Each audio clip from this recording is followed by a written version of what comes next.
Gynaec series में हमने पिछला वीडियो ब्रेस्ट लम्प्स और ब्रेस्ट फाइब्राइड्स के ऊपर किया था। आज का हमारा वीडियो है यूट्रस से related fibroids means cancerous and non cancerous fibroids से रिलेटेड आज का वीडियो है। मैं डॉक्टर हेमा खरे आप सबका स्वागत करती हूँ यूट्यूब चैनल वीवा वर्ल्ड में। फ्रेंड्स, आपने अब तक अगर मेरा चैनल सब्सक्राइब ना किया हो तो प्लीज उसे सब्सक्राइब कीजिए और लाइक कीजिए। हम अगर यूट्रस के फाइब्राइड की बात करते हैं तो आमतौर पे कोई भी गांठ की बात सुन के सब महिलाएं घबरा जाती है कि कहीं ये गांठ कैंसर की तो नहीं है। तो यूट्रस के अलग अलग पार्ट्स होते हैं जिसके ऊपर से तय होता है कि कौन सी गांठ कैंसरस हो सकती है और कौन सी नहीं हो सकती है। तो सबसे पहले हम यूट्रस के पार्ट्स देखते हैं। यह जो यूट्रस है इसके कुछ पार्ट्स होते हैं, जैसे ये ऊपर का जो पार्ट होता है इसे कहते हैं हम बॉडी ऑफ द यूट्रस। ये जो नीचे का पार्ट होता है इसे हम सर्विक्स कहते हैं। आपने सुना होगा कि डॉक्टर बात करते हैं कि गर्भाशय का मुख यानी कि ये जो पार्ट होता है नीचे वाला 3 सेंटीमीटर का, उसे हम कहते हैं सर्विक्स ऑफ द यूट्रस। उसके बाद ये होता है ओवरीज या बीज ग्रंथि कहते हैं। ये जो होती है ये फेलोपियन ट्यूब्स है यानी कि बीज वाहक नलिका, जो ओवरीज से जो बीज तैयार होती है उनका जो वहन होता है वो इन ट्यूब में से होता है। तो इस तरह यूट्रस के जो पार्ट्स है body of the uterus, cervix of the uterus, ovaries and fallopian tubes. तो सबसे पहले हम नॉन कैंसरस फाइब्राइड के बारे में बात करेंगे। नॉन कैंसरस फाइब्राइड की अगर हम बात करें तो जो भी फाइब्राइड यूट्रस में यानी कि गर्भाशय के बॉडी में यूजुअली इन एरिया में जो फाइब्राइड्स होते हैं वह आमतौर पे नॉन कैंसरस होते हैं। इनमें कैंसर की संभावना बहुत कम होती है। अब ये जो फाइब्राइड्स होते हैं ये लोकेशन के हिसाब से अलग अलग होते हैं। ये जो फाइब्राइड्स इनकी जो वॉल है, जब यह फाइब्राइड्स इस वॉल के अंदर होता है तो इसे हम कहते हैं इंट्राम्यूरल फाइब्राइड। कभी कभी यह फाइब्राइड अंदर की तरफ प्रोट्रूडिंग होता है जिसे हम कहते हैं कि जो म्यूकोजल सब म्यूकोजल फाइब्राइड। बहुत बार यह फाइब्राइड बाहर की तरफ प्रोट्रूडिंग यानी कि एब्डामेन की तरफ ऊपर से ये फाइब्राइड नजर आता है जिसे हम कहते हैं सब सिरोसल फाइब्राइड। तो आमतौर पे ये सारे फाइब्राइड्स नॉन कैंसरस होते हैं। वैसे तो यह फाइब्राइड्स जो होते हैं उनके होने की जो कारण है यूजुअली ब्लैक फीमेल्स में यानी कि एशियंस में यह आमतौर पे ज्यादा पाए जाते हैं। हेरिडिटी होती है, फैमिली में हम देखते हैं हिस्ट्री होती है कि मदर को भी फाइब्राइड की हिस्ट्री थी। ओबेसिटी हो अगर तो ऐसे महिलाओं में भी फाइब्राइड के चांसेस ज्यादा होते हैं। उसी के साथ जो रेड मीट कंजप्शन जिनमें ज्यादा होता है उनमें ये फाइब्राइड्स होने के चांसेस ज्यादा होते हैं। और वैसे बिना किसी वजह के भी हमें फाइब्राइड हो सकते हैं। अब अगर हम इसके डायग्नोसिस की बात करें तो आमतौर पे तो यह हमें देखा जाता है कि एक्सीडेंटली पता चलता है। हम किसी और वजह के लिए सोनोग्राफी के लिए जाते हैं या रूटीन जब हम सोनोग्राफी करते हैं तो हमें पता चलता है कि हमारे बॉडी में फाइब्राइड है या हमारे यूट्रस में फाइब्राइड है करके। इसके अलावा बहुत बार ऐसा होता है कि फाइब्राइड की वजह से हमें लोअर एब्डोमिनल पेन होना, हेवीनेस फील होना, ब्लोटिंग फील होना, पीरियड्स के समय अचानक से बहुत ज्यादा दर्द देना या हेवी ब्लीडिंग शुरू होना, इन सब वजह से जब हम सोनोग्राफी करते हैं तो हमें समझ में आता है कि हमारे यूट्रस में फाइब्राइड है। यह फाइब्राइड एक 1 से 2 सेंटीमीटर से लेके 3 to 4 इंचेस तक 8 सेंटीमीटर तक भी यह फाइब्राइड हो सकता है। तो जो असिम्टोमेटिक फाइब्राइड्स होते हैं, अगर हम इनके ट्रीटमेंट की बात करें तो जो फाइब्राइड्स हमें एक्सीडेंटली पता चले थे या जिनकी वजह से हमें कोई भी सिम्टम्स नहीं है तो ऐसे में हम उनके लिए वॉचफुल वेट यानी कि हम 6 महीने से साल भर से रिपीट सोनोग्राफी करके देख सकते हैं कि इस फाइब्राइड की ग्रोथ कैसी है। उसके ऊपर उसका ट्रीटमेंट डिपेंड करता है। अगर आपको कोई भी कंप्लेंट नहीं है और फाइब्राइड का जो साइज है वो कांस्टेंट है कि 2 to 3 सेंटीमीटर में ही फाइब्राइड है तो ऐसे फाइब्राइड की ट्रीटमेंट की जरूरत नहीं होती है, क्योंकि जैसे जैसे हमारा उम्र बढ़ता है वह फाइब्राइड भी श्रिंक होने लगता है। लेकिन जो फाइब्राइड हमें जिसकी वजह से हमें कुछ कंप्लेंट्स होती हो, हैवीनेस हो, हमारी डे टू डे एक्टिविटी जो है वो अगर इफेक्ट कर रही हो तो ऐसे फाइब्राइड्स की हमें ट्रीटमेंट करनी पड़ती है। तो ऐसे फाइब्राइड्स के ट्रीटमेंट के भी 2 टाइप है कि अगर हमारा रिप्रोडक्टिव एज में यानी कि जब हम अभी हमारे फैमिली कंप्लीट नहीं हुआ है, हमारी प्रेगनेंसी अभी नहीं रही है, ऐसे समय अगर यूट्रस में फाइब्राइड होते हैं तो हम उसमें मायोमेक्टोमी यानी कि सिर्फ फाइब्राइड निकाला जाता है ताकि आपका यूट्रस जो है वो इंटैक्ट रहे, आपको आगे प्रेगनेंसी रहने में कोई भी परेशानी ना हो। तो जहां तक हो सके रिप्रोडक्टिव एज में जो होता है वह सिर्फ फाइब्राइड निकाला जाता है जिसे हम मायोमेक्टोमी कहते हैं। अगर आपका फैमिली कंप्लीट हो गया है, आप पेरीमेनोपॉजल एज में हो, मेनोपॉज़ल एज में हो और सिम्टम्स बहुत ज्यादा है तो ऐसे में हम हिस्टेक्टोमी यानी कि जो यूट्रस होता है, यह यूट्रस जो होता है वो निकाल दिया जाता है, जिसे हम हिस्टेक्टोमी कहते हैं। और आजकल यह सारे ऑपरेशन दूरबीन से यानी कि लेप्रोस्कोपिकली हो जाते हैं, जिसमें आपको बहुत ज्यादा ना पेन होता है ना डिस्कम्फर्ट होता है। तो यह तो सब हो गई यूट्रस के फाइब्रॉइड की बातें और नॉन कैंसरस फाइब्रॉइड के बारे में। अब जब हम कैंसरस फाइब्रॉइड की बात करते हैं तो सबसे ज्यादा कॉमनली पाया जाने वाला जो कैंसर है यूट्रस का, वह होता है सर्विक्स का कैंसर, जिसे हम कहते हैं कि गर्भाशय मुख का कैंसर होना। गर्भाशय मुख का कैंसर आमतौर पे तब होता है कि जब हमारे किसी महिला के मल्टीपल सेक्स पार्टनर हो, मल्टीपल प्रेगनेंसी रही हो, लॉन्ग टर्म तक जिन्होंने हार्मोनल थेरेपी ली हो, या ओसी पिल्स, ओरल कॉन्ट्रासेप्टिव पिल्स जो होती है वह लॉन्ग टर्म तक किसी ने लिया हो, तो ऐसे में यह चांसेस बढ़ जाते हैं सर्वाइकल कैंसर के। इसी के साथ इसमें हिस्ट्री भी होती है, फैमिली, हर कैंसर पे फैमिली हिस्ट्री होती है कि किसी न किसी को घर में कैंसर की हिस्ट्री रही हो।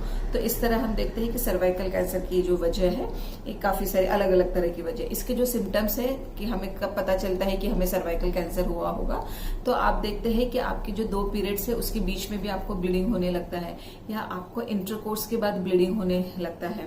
कभी कभी आपका जो ब्लीडिंग है वह हैवी, जो पीरियड्स आते हैं वह हैवी ब्लीडिंग होता है। तो इस तरह के जब 2 पीरियड्स के बीच में या आफ्टर इंटरकोर्स आपको ब्लीडिंग हो या काफी डिस्चार्ज हो वहां से, तो ऐसे में हमें कुछ टेस्ट करनी पड़ती है कि ये पता करने के लिए कि क्या यह सर्विक्स का कैंसर तो नहीं है। तो उसकी जो टेस्ट होती है, डायग्नोसिस जो होता है, पैप्समेर आप सबने सुना होगा, जिसे हम स्क्रीनिंग ऑफ सर्वाइकल कैंसर का टेस्ट कहते हैं, कि आपके वहां से जब आप एग्जामिनेशन के लिए जाते हैं तो डॉक्टर आपको एग्जामिन करके वहां का सर्विक्स के यहाँ का जो पानी होता है वह हम एक स्लाइड पे लेके चेकअप के लिए भेजते हैं। ये नॉन इन्वेजिव प्रोसीजर है, इसमें आपको एडमिट रहने की जरूरत नहीं होती है, और ये पैप्समेर स्लाइड पे लेके भेज दिया जाता है, जिसका 2-3 दिन में रिपोर्ट आ जाता है, ताकि पता चलता है कि कहीं यह सर्वाइकल कैंसर तो नहीं है। बहुत बार इसमें अगर हमें बहुत ज्यादा सिम्टम्स है, इरोजन है, सर्विक्स में बहुत ज्यादा डिस्चार्ज है, तो यहाँ का हम कोन बायोप्सी कहते हैं कि थोड़ा टिश्यू लेके इसे पैथोलॉजी के लिए, हिस्टोपैथ के लिए भेजा जाता है, ये देखने के लिए कि कहीं इसमें कैंसरस ग्रोथ तो नहीं है।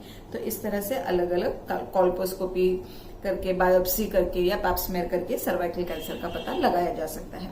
अब अगर हम इसके स्टेजेस की बात करें तो इसमें हर कैंसर में जैसे स्टेजेस होते हैं, stage 1, stage 2, stage 3, stage 4। Stage 1 जो होता है कि अगर हमें सिर्फ स्टेज 1 का कैंसर है, कि हमें अर्ली डिटेक्शन हो गया है, इसीलिए यूजुअली पैप्समेर एडवाइस किया जाता है आफ्टर 35 to 40 ईयर्स, ताकि आपको अर्ली डिटेक्शन हो सके, आपका स्क्रीनिंग हो सके कि कहीं आपके सर्विक्स में सर्वाइकल कैंसर के सेल्स तो ग्रो नहीं हो रहे हैं। तो अगर हमें अर्ली डिटेक्शन हो जाता है पैप्समेर के थ्रू, तो हमें सिर्फ यह वो जो कैंसर होता है वो सिर्फ सर्विक्स तक ही, यानी कि गर्भाशय के मुख तक ही लोकेटेड रहता है। अगर स्टेज 2 का कैंसर है तो वह यूट्रस तक, ऊपर तक फैल चुका है। स्टेज 3 का अगर कैंसर है तो वह यूट्रस के साथ बाकी की जो साइड के जो वजाइनल ऑर्गन्स है, वजाइना में फैल चुका है, आपके ओवरीज में फैल चुका है। और जो स्टेज 4 होता है वह आपके एब्डामन के बाकी ऑर्गन्स, ब्लैडर, रेक्टम, इन सब में भी फैल चुका है। तो इस तरह ये स्टेज 4 तक फैल सकता है। इसकी ट्रीटमेंट आपके स्टेज के ऊपर होती है कि आपका सर्वाइकल जो कैंसर है वो कौन से स्टेज में है, उसके ऊपर सर्जरी, कीमोथेरेपी, रेडियोथेरेपी, ये अलग अलग तरह की एडवाइस की जाती है।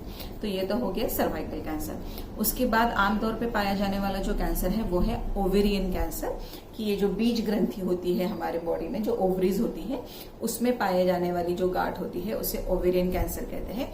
यूजुअली यह एज के 55 के बाद के एज में या 40-50s के एज में पाया जाता है।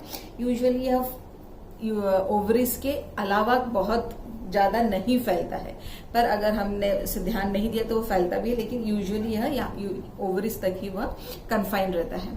इसके जो सिम्टम्स है इसमें होता है कि आपको बीच बीच में पेट में दर्द देना, हेवीनेस फील होना, इंटरकोर्स के समय पेन का फीलिंग होना, और जो पीरियड्स है वो इरेगुलर हो जाना। तो यह सब सिम्टम्स जो होते हैं वो इसमें पाए जाते हैं ओवेरियन कैंसर में। यूजुअली यह जो ओवेरियन कैंसर होता है उनमें होता है कि जिन्होंने बहुत लंबे समय तक हार्मोन रिप्लेसमेंट ट्रीटमेंट लिया हो, जिन्होंने काफी समय तक, लंबे समय तक ओरल कॉन्ट्रासेप्टिव पिल्स लिए हो, या जिनमें कभी प्रेगनेंसी ही ना रही हो, या फर्टिलिटी की ट्रीटमेंट जिन्होंने ली हो, ऐसे में जो हार्मोनल थेरेपी ली जाती है उनके इसमें ऐसा नहीं है कि सबको ये परेशानी होती है। तो ये ऐसे लोगों में इसका रिस्क जो होता है ओवेरियन कैंसर का, ये बढ़ जाता है। अब अगर हम इसके डायग्नोसिस की बात करें कि हम ये कैसे पता करें कि जो हमें जो गांठ हुई है वह कैंसर से रिलेटेड है या नहीं। तो इसके लिए ब्लड टेस्ट की जाती है जिसे हम ट्यूमर मार्कर कहते हैं, जिससे पता चलता है कि कहीं हमारे ओवरीज के अंदर जो गांठ है, वो जो सेल है, वो कार्सिनोमस है क्या, ये देखने के लिए ट्यूमर मार्कर किए जाते हैं। उसी के साथ सीटी स्कैन किया जाता है ये देखने के लिए कि कितना इन्वॉल्वमेंट हो चुका है, कौन से स्टेज में है और कौन कौन से ऑर्गन उसमें इन्वॉल्व हो चुके हैं। तो फाइब्रॉइड जो ओवेरियन कैंसर है उसके स्टेज के ऊपर, इसमें भी स्टेज 1, स्टेज 2, स्टेज 3, स्टेज 4 होते हैं। स्टेज 1 जो होता है वो जिसमें होता है कि आपके दोनों ओवरीज उसमें इन्वॉल्व हुए हो। स्टेज 2 में आपका यूट्रस उसमें इन्वॉल्व हो जाता है। स्टेज 3 जो होता है उसमें और भी बाकी के पेल्विक वॉल, एब्डोमिनल वॉल जो होती है वो इन्वॉल्व होती है, और स्टेज 4 में आपके बाकी के ऑर्गन्स इसमें इन्वॉल्व हो जाते हैं। तो आपका कैंसर कौन से स्टेज का है उसके ऊपर आपकी ट्रीटमेंट तय होती है कि आपको सिर्फ सर्जरी लगेगी, कीमोथेरेपी लगेगी या रेडियोथेरेपी लगेगी। तो इस तरह यह हो गया ओवेरियन कैंसर की बात। अब जो होता है सबसे इम्पोर्टेंट जो कैंसर है जो आमतौर पर पाया जाता है वह है एंडोमेट्रियल कार्सिनोमा, यानी कि जो यूट्रस के अंदर जो एक लाइनिंग होती है जिसे जो पीरियड्स के रूप में शेड ऑफ होती है या जिसके ऊपर गर्भ इम्प्लांट होता है उसे हम एंडोमेट्रियम कहते हैं। और ये आमतौर पे यह एंडोमेट्रियम कार्सिनोमा जो होता है वह मेनापॉज के बाद, यानी कि आफ्टर द एज ऑफ 50-55 के बाद यह देखा जाता है। तो इसमें जो रिस्क फैक्टर में जो लोग होते हैं कि किसको आमतौर पे यह हो सकता है, तो जिनका अर्ली मिनार्क यानी कि उम्र बहुत कम उम्र में जिनको पीरियड शुरू हो गए हो, कि 10-11 साल में ही जिनको पीरियड शुरू हो गए हो, या जिनके पीरियड्स बहुत लंबे समय तक चले हो, कि जिनका मेनापॉज काफी देरी से यानी कि आफ्टर 53-55 जिनको मेनापॉज आया है, ऐसे लोगों में इसका रिस्क बढ़ जाता है। साथ ही में इसमें बहुत बार हिस्ट्री होती है फैमिली की मदर के साइड में किसी को एंडोमेट्रियल कार्सिनोमा रहा हो। और इसी के साथ ओबेसिटी जो होती है, ओबेस पेशेंट होते हैं, उनमें भी यह एंडोमेट्रियम कार्सिनोमा होने के चांसेस बढ़ जाते हैं। तो इसके जो सिम्टम्स है इसमें होता है कि आपका मेनापॉज जो होता है, आपको एक 5-6 साल हो गया है मेनापॉज होकर, अचानक से आपको ब्लीडिंग शुरू हो जाता है। तो जिसकी वजह से या जो पेरीमेनापॉज होता है कि जो आपके अभी पूरा मेनापॉज नहीं आया पर उसके पहले के जो 2-3 साल होते हैं उसमें आपको इरेगुलर ब्लीडिंग है, हेवी ब्लीडिंग है, इस तरह के जो सिम्टम्स है वो पाए जाते हैं एंडोमेट्रियल कार्सिनोमा में।